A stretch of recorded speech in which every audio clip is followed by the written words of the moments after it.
Mesdames et messieurs, bonjour et bienvenue pour cette nouvelle édition de Midi au Caire pour ce dimanche, le 23 mars 2025. On commence tout de suite notre sélection avec cette information. Le président Abdel Fattah el-Sisi a participé hier à une rencontre organisée à l'occasion de la journée de la femme égyptienne et la fête des mères. Intervenant lors de la rencontre, le président a rendu hommage aux femmes égyptiennes, les qualifiant de cœur palpitant de la nation et protectrices de son identité et de son patrimoine culturel. Le président a rappelé la résilience des femmes à travers l'histoire, affirmant que les femmes ont laissé leurs empreintes à travers l'histoire, marquant la grande civilisation égyptienne. Le président Abdel Fattah el-Sisi a insisté sur la volonté de l'État de combattre toute forme de violence à l'encontre de la femme et d'assurer un environnement sûr, convenable à son épanouissement. Le président a annoncé des mesures supplémentaires pour renforcer l'accès des femmes aux postes clés et leur créer de nouvelles opportunités dans le domaine économique sans aucune discrimination, affirmant la parité entre hommes et femmes en Égypte. Enfin, le président a salué le courage et la forte détermination des femmes palestiniennes, réaffirmant le soutien pérenne de l'Égypte pour la cause palestinienne en tant que cause de tous les Arabes.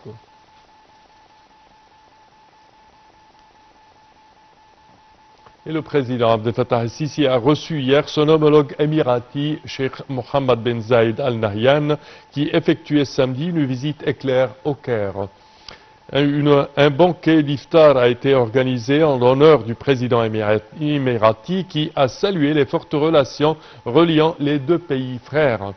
Dans la foulée de l'iftar, les deux dirigeants ont examiné les moyens de promouvoir la coopération bilatérale dans les différents domaines entre les deux pays. Sur sa page officielle sur les réseaux sociaux, le président el-Sisi s'est dit ravi de recevoir son homologue émirati, notant qu'ils ont évoqué plusieurs dossiers régionaux d'intérêt commun.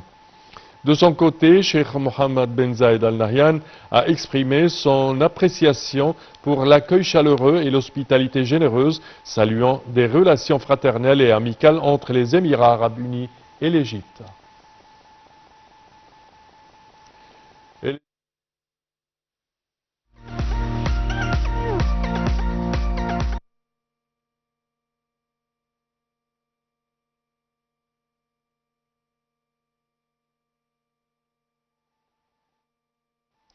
Et l'Égypte a célébré le samedi le 80e anniversaire de la création et de la fondation de la Ligue des États arabes, cette organisation panarabe qui reflète l'unité et la coopération entre les nations arabes depuis sa fondation au Caire le 22 mars de l'année 1945.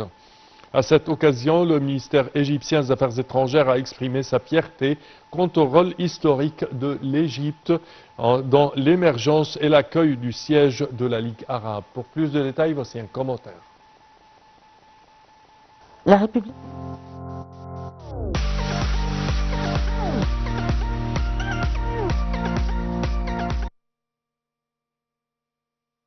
La République arabe d'Égypte célèbre samedi le 80e anniversaire de la création de la Ligue des États arabes, une organisation régionale qui incarne l'unité et la coopération entre les nations arabes depuis sa fondation au Caire le 22 mars 1945. À cette occasion, le ministère égyptien des Affaires étrangères exprime sa fierté quant au rôle historique de l'Égypte dans l'émergence et l'accueil du siège de la Ligue.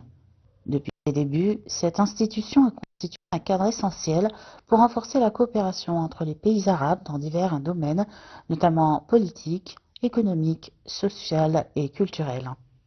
Cette commémoration est également l'occasion pour l'Égypte de saluer les efforts déployés par la Ligue des États arabes dans la défense des intérêts arabes et la coordination entre ses membres face aux défis régionaux et internationaux. L'organisation a joué un rôle central dans le soutien aux grandes causes du monde arabe et continue d'œuvrer pour une action collective renforcée.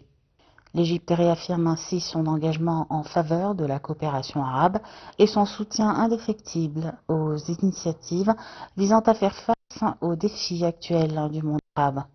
Alors que le monde arabe est confronté à des enjeux de plus en plus complexes, l'Égypte insiste sur la nécessité d'unir les forces pour relever ces défis et promouvoir la stabilité et le développement dans la région.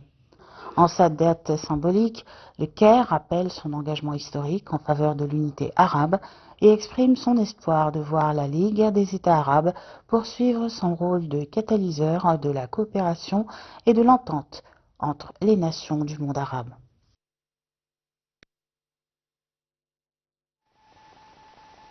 Et pour aborder ce sujet, mesdames et messieurs, nous avons le plaisir d'accueillir au bout du fil son Excellence ambassadeur Medhat Miligi, ancien ministre adjoint aux Affaires étrangères. Bonjour. Bonjour à vous. Alors, Votre Excellence, 80 années de Ligue arabe. Quel est le poids stratégique de la Ligue arabe dans les conflits actuels? Alors, dans le conflit actuel, comme on le voit déjà, le porte-parole de la Ligue arabe et le secrétaire général de la Ligue arabe sont en train de faire leur maximum pour pouvoir arriver à un cessez-le-feu et pour mettre plus de focus sur la situation actuelle Oui. de la bande de Gaza et certainement aussi la Cisjordanie, et que comment cela représente une violation à tous les droits internationaux.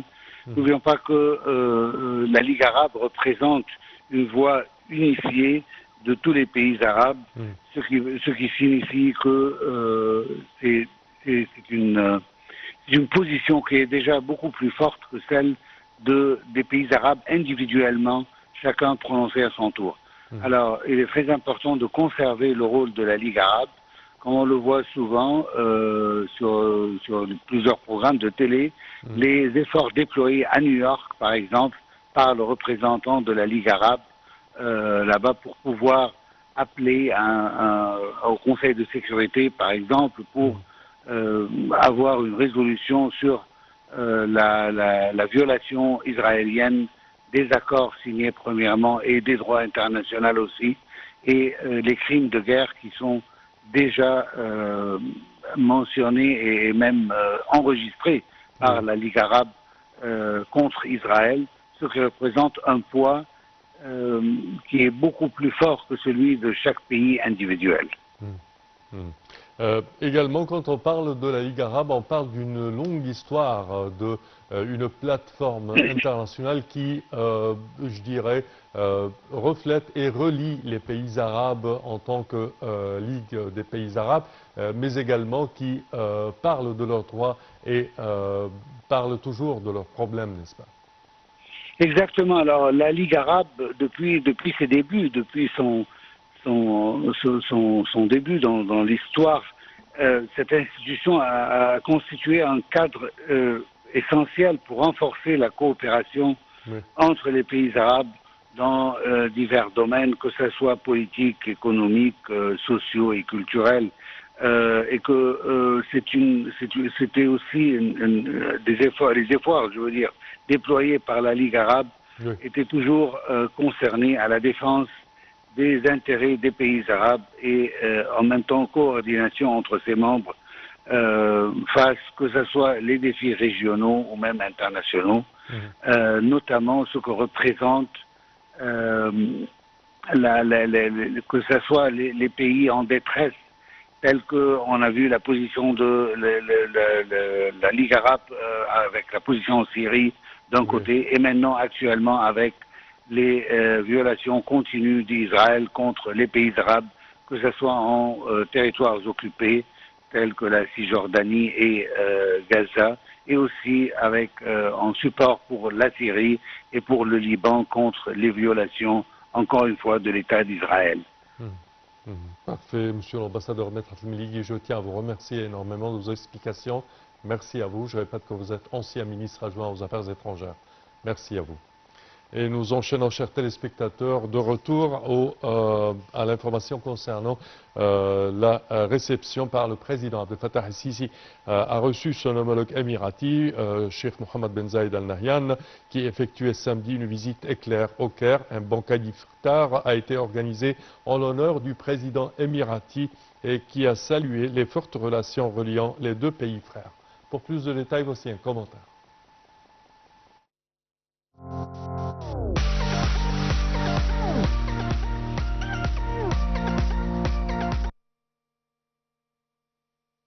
Le président Abdel Fattah el-Sisi a reçu samedi son homologue émiratier Mohammed Ben Zayed Al Nahyan. Un banquet d'iftar a été organisé en l'honneur du président des Émirats arabes unis qui est arrivé au Caire dans le cadre d'une visite fraternelle. Les deux présidents ont par ailleurs affirmé la robustesse des relations égypto-émiraties et examiné les moyens de promouvoir la coopération dans les divers domaines. Le président el-Sisi a déclaré sur son compte officiel sur les réseaux sociaux: j'ai eu le plaisir d'accueillir aujourd'hui mon frère, son Altesse Cheikh Mohammed Ben Zayed Al Nahyan, dans son deuxième pays, l'Égypte. Nous avons discuté des moyens de renforcer les relations solides entre nos deux nations sœurs et avons échangé sur diverses questions régionales. Une longue histoire de fraternité unit l'Égypte et les Émirats arabes unis, couronnée par l'engagement constant de nos dirigeants à une coordination permanente et à des consultations sincères en vue d'un avenir radieux pour nos deux peuples frères.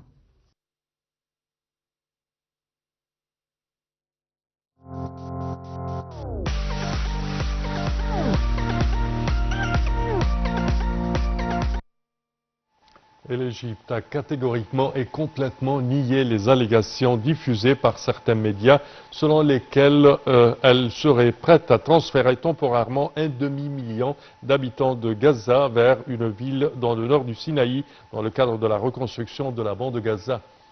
L'autorité générale de l'information a confirmé dans un communiqué que ces allégations contredisent fondamentalement et complètement la position ferme et de principe de l'Égypte qu'elle a annoncé depuis les premiers jours de la guerre à Gaza en octobre 2023 concernant le rejet absolu et définitif de toute tentative de déplacement forcé des Palestiniens hors de Gaza.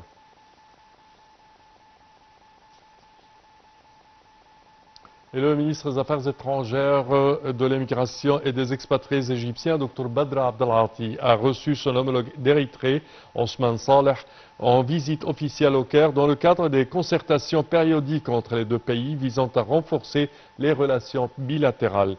Le chef de la diplomatie égyptienne a salué les fortes relations entre l'Égypte et l'Érythrée, affirmant la volonté de l'Égypte de renforcer la coopération bilatérale, notamment dans les domaines politiques et économiques.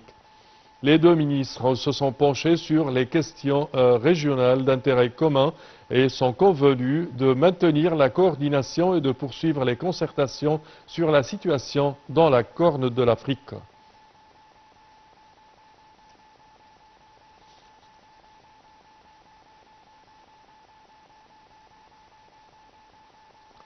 Et le ministre des Affaires étrangères, Dr Badr Abdelati, a reçu un appel téléphonique de la part de son homologue libanais, Youssef Raji. Les discussions ont porté sur l'escalade et la situation alarmante au sud du Liban qui risquerait de zapper la stabilité dans la région tout entière. Dr Abdelati a affirmé le soutien de l'Égypte au Liban et ses institutions tout en rejetant toute pratique pouvant porter atteinte à la sécurité et à la stabilité du pays.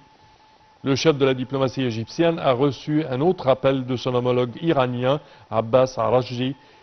Les deux responsables se sont penchés sur les derniers développements dans la région et sont convenus de la nécessité d'éviter toute escalade dans la région, que ce soit à Gaza, au Liban ou au Yémen.